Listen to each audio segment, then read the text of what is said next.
Hi everyone. अगर आप आज से करीब करीब 15-20 साल पहले लोगों के इन्वेस्टमेंट इंटरेस्ट के बारे में बात करेंगे तो आपको पता होगा कि उस समय में लोगों का जो इन्वेस्टमेंट इंटरेस्ट होता था वो मोस्टली एफडीज की ओर होता था। उसे सेफर बेट मानते थे। गोल्ड में होता था, रियल एस्टेट में होता था, साथ ही साथ इंश्योरेंस में भी अच्छा खासा इन्वेस्टमेंट होता था। लेकिन जैसे जैसे इन्वेस्टमेंट इवॉल्व होता गया, लोगों को इन्वेस्टमेंट रिटर्न के बारे में थोड़ा समझ में आया, तो फिर कुछ सालों में अगर आप देखेंगे तो म्यूचुअल फंड्स में काफ़ी इन्वेस्टमेंट होना शुरू हो गया है। Active mutual fund, passive mutual funds में काफ़ी इन्वेस्टमेंट देखने को मिला है। हालांकि बहुत सारे लोग ऐसे भी हैं जो डायरेक्टली स्टॉक मार्केट में भी आ गए हैं, लेकिन वैसे लोग जो मार्केट में ज़्यादा समय नहीं दे सकते हैं, उनके लिए सबसे बेहतर तरीका है कि वो पैसिव फंड्स में इन्वेस्ट करें। और पैसिव फंड्स जो है वो इंडेक्स फंड है। तो आज वीडियो में मैं आपको बताऊंगा कि आखिर इंडेक्स फंड है क्या और ये इंडेक्स फंड कैसे फ्यूचर ऑफ म्यूचुअल फंड है। You want to know that? Stay tuned.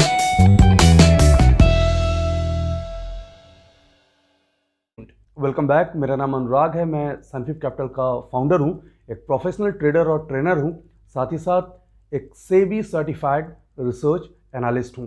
Friends, जैसा कि आप लोग जानते हैं कि मैं इस चैनल पे एक से एक बेहतरीन फिनेंशियल मार्केट से रिलेटेड वीडियोस लेकर के आता हूं, जो आपके नॉलेज को काफ़ी इम्प्रूव करते होंगे। तो इसलिए मेरा हम्बल रिक्वेस्ट होगा कि इस चैनल को बहुत ज़्यादा प्यार दें, चैनल को सब्सक्राइब करें अगर अब तक नहीं किया है तो, और वीडियोस को लाइक एंड शेयर ज़रूर करें। एंड यस, बेल आइकन को भी ज़रूर प्रेस करें सो दैट हमारे द्वारा बनाए गए वीडियोस का और यहाँ पे पोस्ट किए गए वीडियोस का लेटेस्ट नोटिफिकेशंस आपके मोबाइल तक पहुंच जाए। इन्वेस्टमेंट करने के लिए डिफरेंट एसेट क्लास अवेलेबल है, लेकिन over the period of the time लोगों को ये समझ में आ जाता है कि कौन सा इन्वेस्टमेंट काफ़ी बेहतर हो सकता है। मेनली वही इन्वेस्टमेंट ज़्यादा बेहतर होता है जो इन्फ्लेशन को बहुत आसानी से बीट कर दे। इसलिए तो जो एफडीज में रेगुलरली कन्वेंशनली बहुत पैसा डालते थे, फिक्स डिपॉजिट कराते थे, वो अब वहाँ से मूव करके डिफरेंट एसेट क्लास में इन्वेस्ट कर रहे हैं।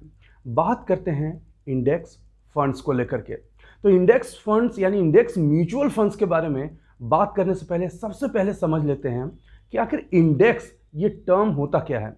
आई एम श्योर कि आप लोगों में से बहुत सारे लोगों को ये इंडेक्स के बारे में पता होगा जो स्पेशली स्टॉक मार्केट में इंगेज हैं, लेकिन बहुत सारे ऐसे बिगनर हैं या जो इन्वेस्टमेंट की जर्नी की शुरुआत कर रहे हैं, उन्हें भी समझाना थोड़ा ज़रूरी हो जाता है।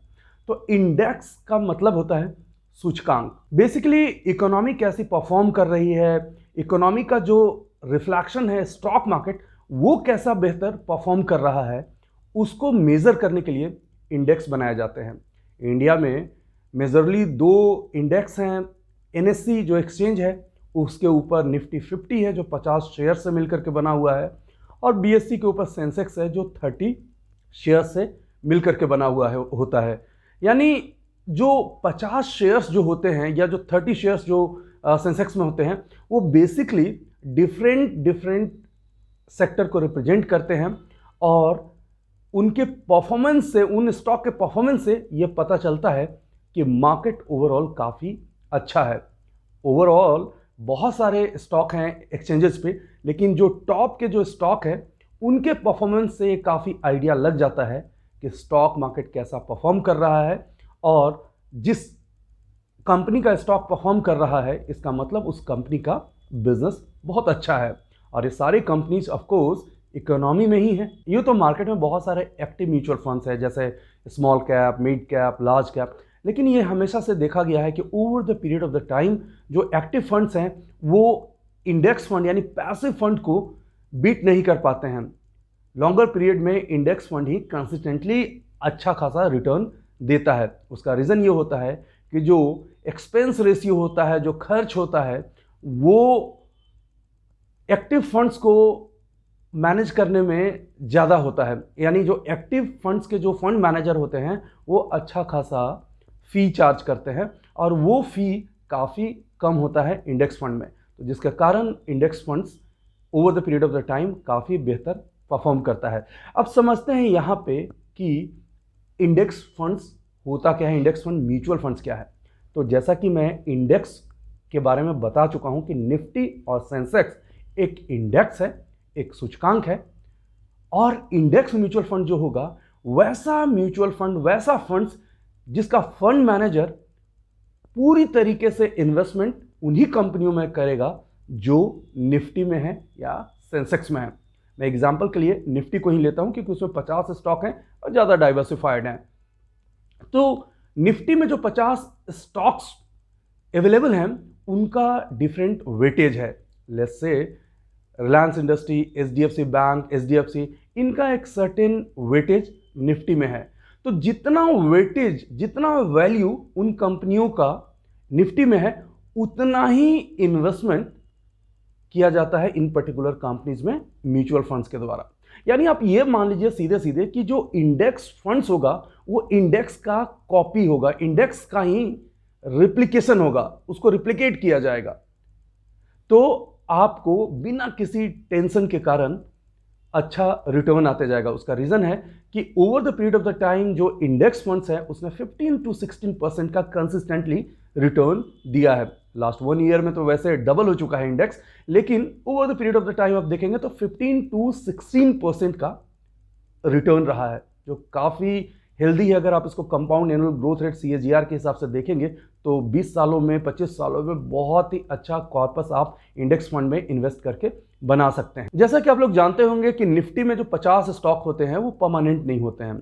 मोर और लेस 6 मंथ में रिव्यू किया जाता है और उसमें से जो बेहतर स्टॉक होते हैं, बेहतर परफॉर्मिंग स्टॉक्स होते हैं, वो वहाँ पे एग्जिस्ट करते हैं, और जो क्राइटेरिया मीट नहीं कर पाते हैं एक्सचेंजेस का, उन्हें उस बास्केट से बाहर कर दिया जाता है और उनकी जगह अलग स्टॉक लाए जाते हैं। तो यहाँ जो एक्टिविटी होगी उसी तरह से सेम एक्टिविटी जो होगी वो इंडेक्स फंड्स में होगी। यानी इंडेक्स फंड्स का जो फंड मैनेजर है वो भी उन कंपनियों से पैसा निकाल करके नए जो कंपनी निफ्टी में आए हैं, सेंसेक्स में आए हैं, उनमें वो इन्वेस्ट करेगा। तो पूरी तरीके से इंडेक्स को कॉपी करेगा और जिसका कारण ही वो इंडेक्स फंड्स कहलाएगा। अभी जैसा कि मैं थोड़ा देर पहले बताया कि इंडेक्स फंड्स में एक्सपेंस रेशियो काफ़ी कम होता है, इसलिए over the period of the time इसमें इन्वेस्टमेंट करना ज़्यादा सही होता है। एक्चुअली जो स्मॉल कैप, लार्ज कैप के जो फंड्स मैनेजर होते हैं वो हायर एक्सपेंस रेशियो रखते हैं, करीब करीब 1.5% का एक्सपेंस रेशियो होता है, और जो इंडेक्स फंड होता है उसमें करीब करीब 0.2% के आसपास होता है। और अगर आप 20 साल 30 साल के हिसाब से देखेंगे तो ये जो 1.3% का डिफरेंस है वो करीब करीब 20 लाख और 30 लाख के आसपास का डिफरेंस हो जाता है। इसलिए आपको इंडेक्स फंड में ही इन्वेस्टमेंट करना चाहिए। दूसरा ये भी है कि इंडेक्स फंड में इन्वेस्ट करते समय आपको ये ध्यान रखना है कि उसका ट्रैकिंग एरर कम होना चाहिए। ट्रैकिंग एरर का मतलब ये होता है कि जो एक्चुअल में जितना रिटर्न इंडेक्स दे रहा है, इस इंडेक्स को रिप्लिकेट करने वाली फंड्स को उतना ही रिटर्न मिल रहा है या नहीं मिल रहा है। तो ट्रैकिंग एरर जितना कम होगा आपका वो इंडेक्स फंड उतना ज़्यादा बेहतर होगा। और इनफैक्ट इंडेक्स फंड बहुत सारे हैं, यूटीआई का है, डीएसपी ब्लैक रॉक का है, कोटक का है, एक्सिस का है, लेकिन आप उसी फंड्स में इन्वेस्टमेंट करें जहाँ पे एक्सपेंस रेशियो काफ़ी कम है और साथ ही साथ ट्रैकिंग एरर काफ़ी कम है। साथ ही साथ ये भी देखना होगा कि उस फंड्स का AUM कितना ज़्यादा है। एसेट अंडर मैनेजमेंट जितना ज़्यादा होगा उससे ये पता चलेगा कि उस फंड्स पे लोगों का इंटरेस्ट और कॉन्फिडेंस बहुत ज़्यादा है। तो हायर साइज होगा AUM का, वो इंडेक्स फंड आप सिलेक्ट कर सकते हैं। तो अगर आपको स्टॉक में डायरेक्टली इन्वेस्टमेंट करने में डर लगता है या आपने कोई ट्रेनिंग नहीं लिया है और थोड़ा आप लॉस कर लेते हैं मार्केट में, या फिर आपके पास बिल्कुल भी टाइम नहीं है स्टॉक मार्केट में इन्वेस्टमेंट करने के लिए, एग्रेसिवली पार्टिसिपेट करने के लिए, तो आपके लिए यह गोल्डन चांस है कि आप अपना इन्वेस्टमेंट इंडियन इकोनॉमी में करें। इंडियन इकोनॉमी में कैसे करेंगे? तो आप इंडेक्स फंड्स में इन्वेस्ट कीजिए। इंडेक्स फंड्स जो है वो इकोनॉमी को ही रिप्लिकेट करता है। तो आपको आज से ज़रूर शुरू कर देना चाहिए। End of course what's the best time for the investment? Best time जो होता है वो राइट नाउ होता है। मार्केट हायर है, मार्केट लोअर है, doesn't matter, over the period of the time आपको इंडेक्स फंड में एक बेहतरीन रिटर्न मिलेगा ही मिलेगा, क्योंकि नेक्स्ट जनरेशन जो होता है वो इस जनरेशन से बेहतर जिंदगी जीता है। तो next generation has to live a better life than this particular generation. तो कंजम्पशन बेटर होगा ही, जब कंजम्पशन बेटर होगा तो कंपनी ग्रो करेगी ही, और जब कंपनी ग्रो करेगी तो स्टॉक मार्केट ऊपर ही जाएगा। और स्टॉक मार्केट को रिप्रेजेंट करने वाला जो इंडिसेस हैं, जो इंडेक्स हैं, वो ऊपर जाएंगे ही, और आपका उसी में तो इन्वेस्टमेंट है। तो इसलिए मेरा सजेशन यही होगा कि आपको इंडेक्स फंड्स में SIP जरूर करना चाहिए। तो आई होप गाइस मैं आप लोगों को समझा पाया हूँगा कि इंडेक्स म्यूचुअल फंड्स क्या है और इसमें इन्वेस्टमेंट करते समय किन बातों का ख्याल रखना चाहिए और क्यों इन्वेस्टमेंट इंडेक्स फंड में करना चाहिए।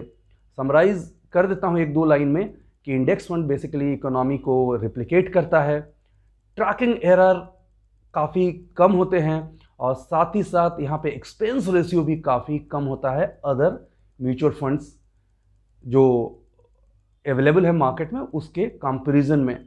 तो इसमें आपको इन्वेस्टमेंट जरूर करना चाहिए और रिस्क ऑलमोस्ट आपका नेग्लिजिबल हो जाता है।